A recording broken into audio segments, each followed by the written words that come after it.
అభాగ్యుల పాలిట ఆపద్బాంధవ నిలయమై నిలిచిన అమ్మా నాన్న అనాథ ఆశ్రమంలో జీవిస్తున్న మరో అభాగ్యుడు సొంతవారి చెంతకు చేరాడు. పూర్తి వివరాలలోకి వెళితే, మీరు చూస్తున్న ఈ అభాగ్యుడి పేరు ఉపేందర్.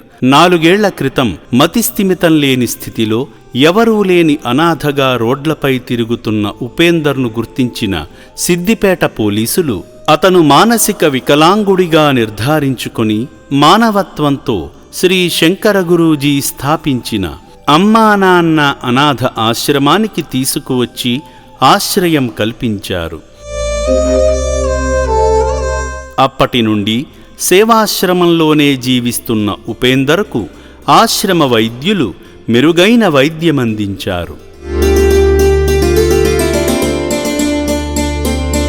క్రమంగా మందులు వాడుతూ శ్రీ శంకర గురూజీ సంరక్షణలో ఉన్న ఉపేందర్ మానసిక స్థితిలో మార్పు వచ్చి ఇటీవలే తన పేరు, తన కుటుంబ సభ్యుల వివరాలు ఆశ్రమ సిబ్బందికి చెప్పడంతో శ్రీ శంకర గురూజీ సూచనలతో ఉపేందర్ను తీసుకుని డిసెంబర్ 15వ తేదీన కొత్తగూడెంకు బయలుదేరారు.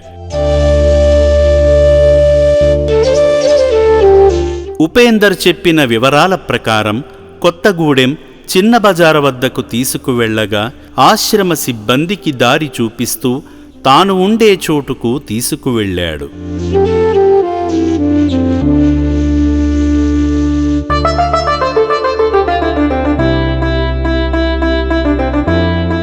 అయితే అక్కడ ఉన్న స్థానికులు ఉపేందర్ను గుర్తుపట్టి తాను చిన్నప్పటి నుండి ఇక్కడే ఉండేవాడని, ఉపేందర్ తండ్రి కూడా ఇలానే మానసిక వైకల్యంతో బాధపడుతూ ఇటీవలే మరణించారని, ప్రస్తుతం తాను ఒక అనాథ అని చెప్పారు. నేను ఎన్ని రోజులైనా తప్పోయి 4 సంవత్సరాలైందా? ఇప్పుడు వీళ్ళ అమ్మ ఎక్కడ ఉన్నది? ఈయన ఒకటేనా? ఇంకా చనిపోయినాక మ్యారేజ్ చేసుకుంది. అనంతరం సిబ్బంది ఉపేందర్ మేనమామతో ఫోన్లో మాట్లాడి ఆయన సంరక్షణకు అప్పజెప్పారు.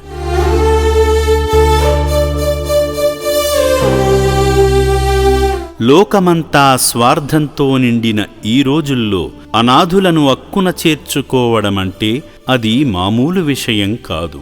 రోడ్డు మీద జీవచ్ఛవాలుగా పడి ఉన్న మానసిక వైకల్యులను అక్కున చేర్చుకొని వారికి పునర్జన్మ ప్రసాదించి మళ్లీ మామూలు మనిషిగా తీర్చిదిద్దుతున్న శ్రీ శంకర గురూజీ నిజంగా నడయాడే దైవమని చెప్పడంలో ఎటువంటి సందేహమూ లేదు.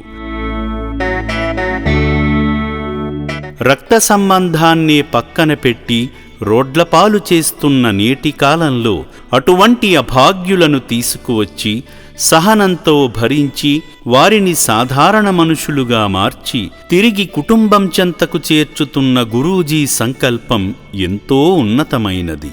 అమ్మా నాన్న అనాథ ఆశ్రమంలో జీవిస్తున్న ఉపేందర్ లాంటి అభాగ్యులందరూ తమ సొంత గూటికి చేరుకోవాలని మనసారా కోరుకుందాము.